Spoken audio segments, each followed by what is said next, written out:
Pada video pembelajaran kali ini saya akan membahas teorema 3.1.10 dan contoh soal 3.1.11 yang A dari buku rujukan buku Robert G. Bartle dan Serbet dengan judul buku Introduction to Real Analysis Third Edition. Dan saksikan ya teman-teman.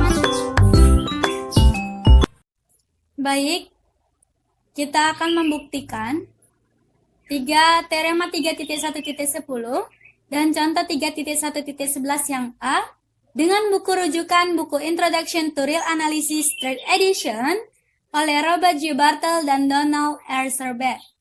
Disusun guna memenuhi tugas pengantar analisis real sebagai tugas proyek individu setiap mahasiswa.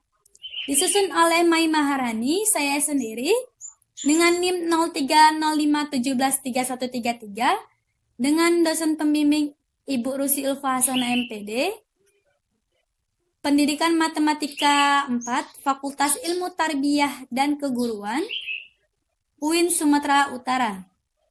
Jadi, yang akan kita bahas adalah teorema 3.1.10 dan contoh 3.1.11 yang A, yaitu teoremanya yang ini, yang saya buatkan. Nah, ini teoremanya, yang artinya adalah, misalkan Xn barisan dari bilangan real, dan misalkan X elemen real, jika An adalah sebuah barisan dari bilangan real positif dengan limit An sama dengan 0, dan jika untuk suatu konstanta C lebih besar 0, dan suatu M elemen N, kita memiliki mutlak Xn kurang X kurang dari sama dengan CAN untuk semua N lebih besar sama dengan M, maka mengakibatkan limit Xn sama dengan X. Jadi yang kita akan buktikan adalah limit Xn sama dengan X. Ini yang kita akan buktikan. Yang sudah saya buatkan, ini yang saya buatkan. Baik. Pembuktiannya, misalkan Xn barisan dari bilangan real dan misalkan X elemen real. Yang saya buatkan ini, saya ambil dari paragraf pertama dari teoremanya. Lanjut. Merujuk pada teorema 3.1.5, maka ekuivalen dengan 4 pernyataan yang telah dikemukakan. Yang mana teorema 3.1.5? Nah, yang ini.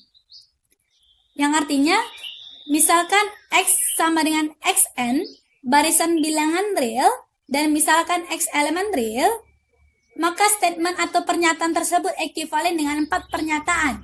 Nah, yang pertama adalah X konvergen ke X. Yang B, untuk setiap epsilon lebih besar 0, terdapat bilangan asli K, sehingga untuk N lebih besar sama dengan K, bentuk-bentuk atau suku-suku dari si Xn itu memenuhi mutlak Xn kurang X kurang dari epsilon. Yang C, untuk setiap epsilon lebih besar 0, terdapat bilangan asli K, sehingga untuk N lebih besar sama dengan K, bentuk-bentuk atau suku-suku Xn itu memenuhi Xn lebih besar X kurang epsilon, kurang dari X tambah epsilon. Nah, yang terakhir, yang D, untuk setiap persekitaran epsilon atau lingkungan epsilon X dari X, terdapat bilangan asli K, sehingga untuk N lebih besar sama dengan K, bentuk-bentuk Xn-nya itu termasuk ke dalam persekitaran atau lingkungan si epsilon X-nya. Kita lanjut. Kita akan memilih poin B, yakni untuk setiap epsilon lebih besar 0, terdapat bilangan asli K sedemikian sehingga N lebih besar sama dengan K, berlaku Xn kurang X kurang dari epsilon. Yang mana ini akan kita gunakan dalam pembuktian. Selanjutnya, merujuk pada definisi 3.1.3 yang ini, yang artinya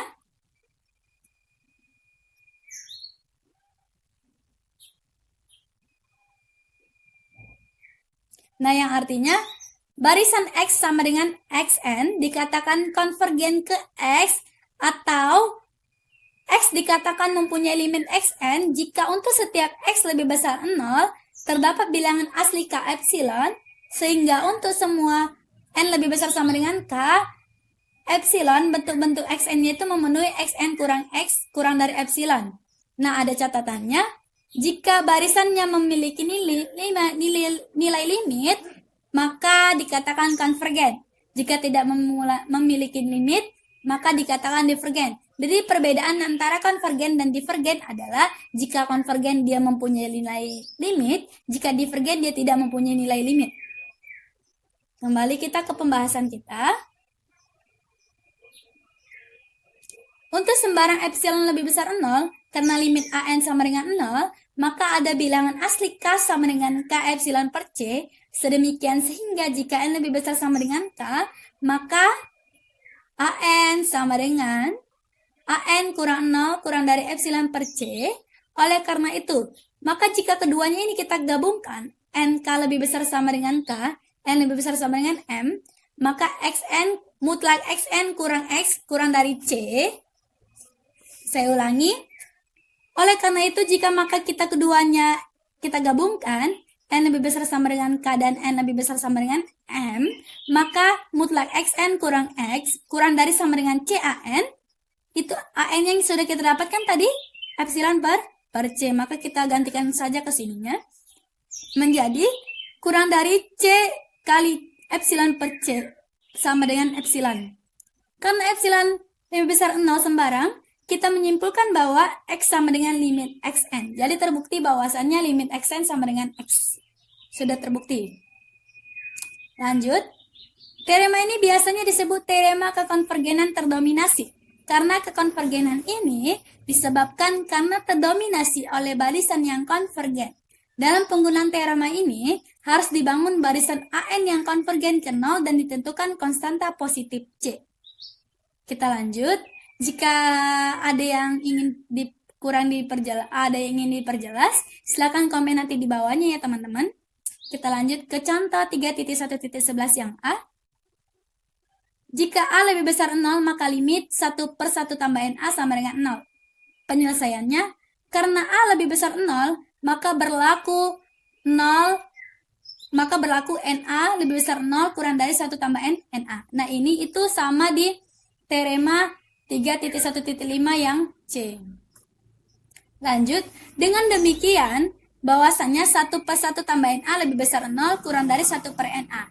Hal ini mengakibatkan bahwasannya mutlak 1/1 tambah NA dikurang 0 kurang dari sama dengan 1/A kali 1/N untuk setiap N elemen N. Karena limit AN-nya sama dengan 0, kita dapat menggunakan teorema 3.1.10 yang sudah kita buktikan sebelumnya tadi, dengan mengambil pemisalan C itu 1/A, ini yang saya bawakan, sedangkan AN-nya itu 1/N.